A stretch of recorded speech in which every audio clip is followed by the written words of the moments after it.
What's up, everybody? Joe Steele here. Crypto and the House. It is Wednesday, the 17th of August, and hope everyone's having a great day. Going to bring in the slides here today and kind of get started. So, the first story that I found important to share, Celsius, the daily mentioned company Celsius, I feel like, getting permission by a judge overseeing the bankruptcy case to sell mined Bitcoin. So they claim lenders are lining up. The judge overseeing this case on late Tuesday, gave the company permission to sell newly mined Bitcoin after Celsius overcame opposition from unsecured creditors, though the ruling came over the continued objection of the U.S. Department of Justice. So lawyers representing the exchange said it had potential lenders to provide bankruptcy financing, though they were not identified. They also want, they say Celsius wants to invent in increasing its crypto mining operation as a way to get itself out of trouble, explaining why it has a budgeted elevated capital spending, even though it burns through its cash. So, pretty interesting development. We'll see if this helps them, get out of trouble sooner, if at all, but something worth noting regardless. From there, Colombia, the country of Colombia, is trying to prevent tax evasion by issuing a national digital currency. There was a report out today that's saying that if they do this, the head of the Colombian Tax and Customs National Authority said that the newly inaugurated president will seek to create this digital currency to prevent illicit financial activity like tax evasion. The estimated the tax evasion is estimated at up to 8% of the GDP. And the plans to create this monetary policy will increase the transparency of these financial transactions. And again, we'll see. They think that this could be a major benefit for the user experience, saying it would make these transactions easier for the consumer, but obviously a lot easier for the government officials to track and, be on top of in terms of this potential tax evasion that they're trying to curb. From there, in the UK, Crypto.com got its regulatory approval to basically registering with the financial services regulator. So it has approval to offer crypto asset services and products to customers in the UK in compliance with anti-money laundering and terrorist financing rules. However, the disclaimer, the big thing here is that cryptocurrencies are not regulated in the United Kingdom, and there is no compensation for consumers who lose their digital assets. So if you're in the UK and you want to go, this, something here in the States and maybe other countries that people are not aware of. But again, Crypto.com gets its UK regulatory approval. So for those who want to join in, I'm sure that will be exciting for them. Speaking of the IRS and tax evasions and all these things, the IRS is serving a summons, I should say, crypto dealer SFOX, looking for possible tax evaders. California authorized the agency to serve a John Doe summons, basically allowing the tax agency to look for potential tax evaders who are using the company's services.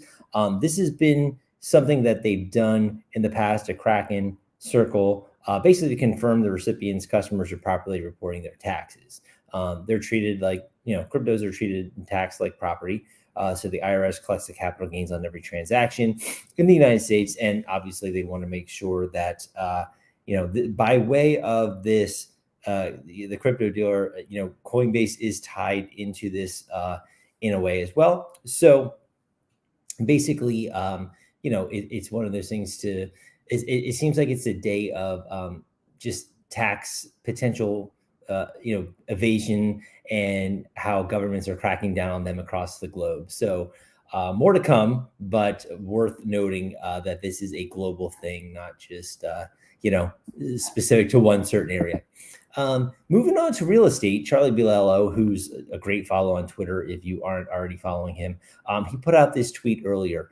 The U.S. housing market index, so basically the measure of home builder confidence, fell for the 8th straight month, moving back below 50 for the first time since May of 2020. So basically 19% of Home builders reported reducing prices in the past month to increase sales or limit cancellation. So he gives you a little chart here.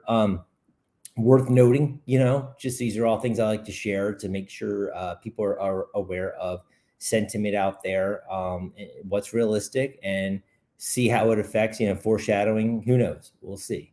Redfin say home buyers are increasingly backing out of deals as a slower market boosts negotiating power. So you have these houses that are on the market. You have these buyers with a lot less competition. They're making offers, they're getting accepted, but then they're backing out of these deals. So they're saying they pulled about 63,000 homes, purchase agreements that were called off last month. So about 16% of homes that went under contract, highest rate in more than 2 years. That is a lot. So 16.1 to be exact went under contract last month. So with the inception of March and April 2020, again, it's a pretty high number. So you do see these a lot less competition, but with people pulling out, it also makes things very tough on sellers. So something to note from Redfin News. And they put a little chart here in the next slide. So highest rate since 2020, as I mentioned, they show the little peaks and where it went down, where it went up, where the pandemic started, going all the way back to January of 2017, just for reference. So I will link to this in the description. So if you do like this content, obviously, please like this video, subscribe to this channel. I'm going to continue with one last more, kind of an interesting, fun story. Larry Ellison of the Oracle fame listed his Florida estate for $145 million. So he bought a compound, I probably should say, for $173 million 2 months ago in Florida. So no surprise that he would sell this one. The kicker here is he bought it a little over a year after purchasing it for $80 million. So listing it for 145, purchased it for $80 million, a little over a year ago. Pretty great profit if he pulls this off. He bought a larger estate, that $173 million compound. And I tried to end this on a more of a positive note because everything today, whether it's crypto, whether it's real estate, people are feeling, down, and maybe things are just not feeling as exciting or optimistic as one would feel or one would hope. But I feel like, hey, if you're listening to Elon Musk, I guess you could say, the low is behind us. Things are going to look up. Things are going to continue moving forward. We'll see. But I wanted to end this on more, positive for Larry Ellison of anything, but just to show you, hey, some parts of the country, some, facets of real estate are not really hurting at all. So with that, I hope you all have a great rest of your night. Thank you for taking the time to sit and listen to me go over what I thought are the most important crypto and real estate stories today. If you like this content, again, please like this video. Please subscribe. I do this every day. I do a live stream, but I try to bring out the most important stories that I feel are worth sharing with you, and hope you will, write me in the comments and tell me what you think, and continue to come back and let me know how I can be of a better benefit to you. And if you see the value here, please, again, come back and check it out, and I will see you all tomorrow. Have a